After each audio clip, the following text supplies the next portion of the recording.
ఓం సదాశివసమారంభాం వ్యాసశంకరమధ్యమాం అస్మదాచార్యపర్యంతాం వందే గురుపరంపరాం.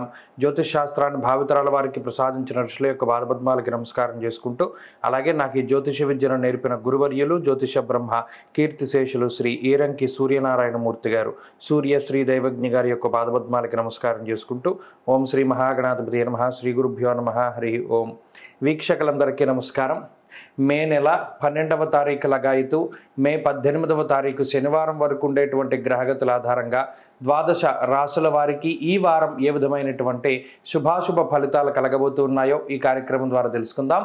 మకర రాశి వారికి ఈ వారం సానుకూలమైనటువంటి వాతావరణం గోచరిస్తూ ఉన్నది. ప్రత్యేకించి చతుర్థ స్థానమందు శుక్రబుధులు యోగిస్తూ ఉండడం, తృతీయ స్థానమందు కుజుడు అనుకూలంగా ఉండడం, పంచమమందు గురుడు యోగిస్తూ ఉండడం, అలాగే చంద్రబలం ఉండడం, వెరసి దాదాపుగా 5 గ్రహాలు చాలా కాలం తర్వాత ఈ రాశి వారికి యోగిస్తూ ఉన్నారు. అంతేకాక అర్ధాష్టమ రవి యొక్క దోషం కూడా తొలగిపోయినది. కాబట్టి ఒక్క ఏలిన నాటి శని మినహా మిగతా గ్రహాలు ఇచ్చేటువంటి అన్ని దోషాల నుండి ఆయా గ్రహాలు తప్పుకుని ఆయా గ్రహాలన్నీ కూడా శుభ ఫలితాలు ఇవ్వడం ప్రారంభమయ్యాయి. అయితే ఈ గ్రహస్థితిని పూర్తి స్థాయిలో అనుభవించడానికి జాతకంలో ఉండేటువంటి దశాంతర దశలు కూడా యోగించాలి. జాతకంలో దశలు బాగా లేకపోతే ఈ గోచారంలో మకర రాశి వారికి ప్రత్యేకించి మే 1 నుండి వస్తూ ఉన్నటువంటి ఈ అత్యంత శుభదాయకమైనటువంటి ఫలితాలని వారంత తొందరగా అనుభవించలేకపోతారు.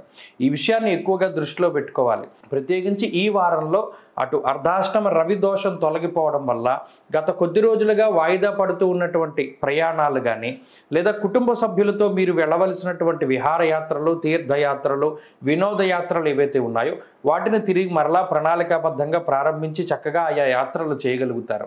కుటుంబ సభ్యులతోటి కలిసి ఉండగలుగుతారు. కుటుంబ సభ్యులతోటి ఆనందదాయకమైనటువంటి సమయాన్ని, బంధువర్గంతో, మిత్రవర్గంతో ఆనందదాయకమైనటువంటి సమయాన్ని అనుభవించగలుగుతారు. అలాగే ఆర్థికపరమైనటువంటి స్థిరత్వం ఏర్పడుతూ ఉంటుంది. గత కొద్ది రోజులుగా ఏదైతే ఆర్థిక ఇబ్బందులతోటి బాధపడుతూ ఉన్నారో ఆ ఇబ్బందుల నుండి బయటపడడం, ఆదాయ మార్గాలు పెరిగేటువంటి విధంగా ఈ గ్రహస్థితి ప్రోత్సహించడం, అలాగే ఉద్యోగ వ్యాపారాల్లో ఎదుగుదల, ప్రమోషన్లు, ఊహించినటువంటి లాభాలు అనేటువంటివి మకర రాశి వారిలో ప్రత్యేకించి కనబడుతూ ఉన్నాయి.